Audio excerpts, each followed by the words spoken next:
Chapter 1. Prince Gilgamesh and the City of Uruk.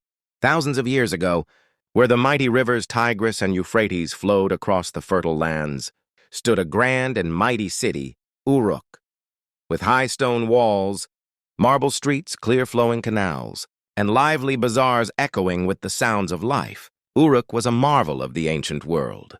Its ruler was none other than Gilgamesh, a king unlike any other.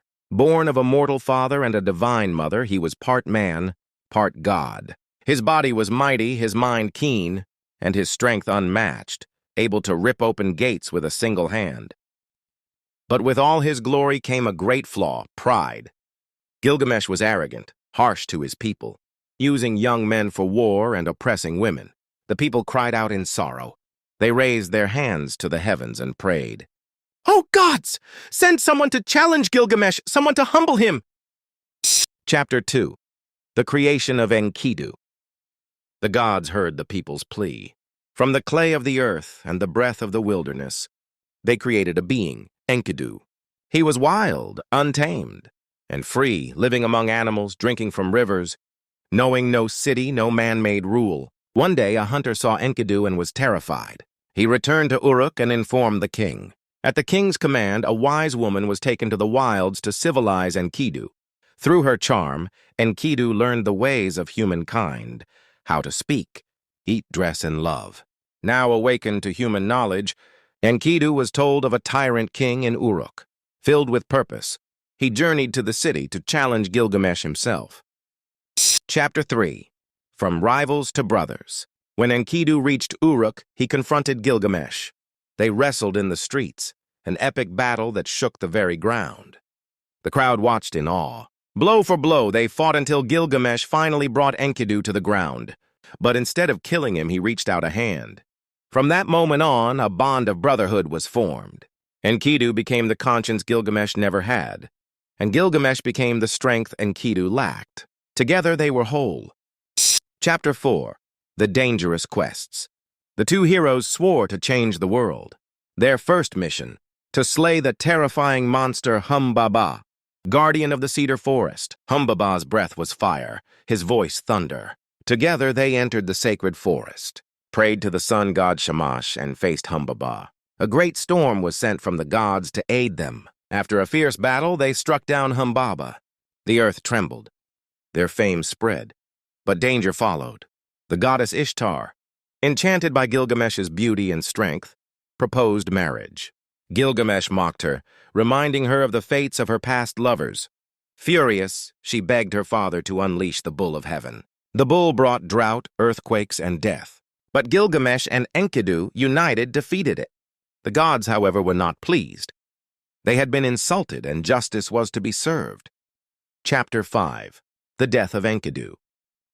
The gods convened. Enkidu, the mortal among them, would suffer the price. He was struck with illness, days of agony, nights of pain. As he lay dying, he turned to Gilgamesh. "My brother, we conquered monsters, but we cannot conquer death." And then he was gone. Gilgamesh was shattered.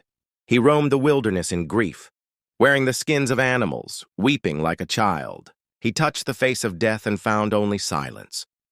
Chapter 6. The Search for Immortality. Grief turned to fear. If death could take Enkidu, could it not also come for him? And so Gilgamesh set out on the greatest quest of all, to find eternal life. He crossed mountains guarded by scorpion men, walked through a tunnel where light never touched, and reached the edge of the world. There, by the waters of death, he sought Utnapishtim, the man who had survived the great flood, and had been granted immortality by the gods.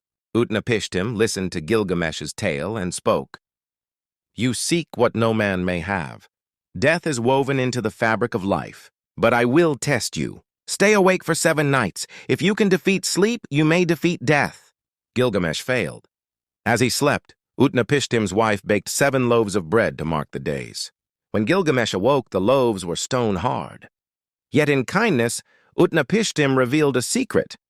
"Far beneath the ocean lies a plant. It will restore your youth. Take it, use it well." Gilgamesh dove deep, found the plant, and set off for Uruk, triumphant. But on the journey home, as he bathed in a pool, A serpent crept up and stole the plant.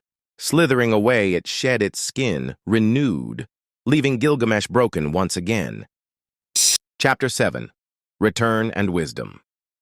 Gilgamesh returned to Uruk empty-handed, but he was no longer the same man who had left. He looked at his city's mighty walls, its bustling streets, and said, "Behold, this is the work of man.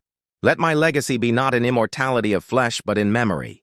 He had not found eternal life, but he had found wisdom. He had learned, friendship gives life meaning. Pride leads to ruin. Death is inevitable, but legacy is not. We live through what we build, love, and leave behind. He ordered his story to be inscribed on stone tablets, to echo through time, so that generations might know the truth of life, death, and purpose.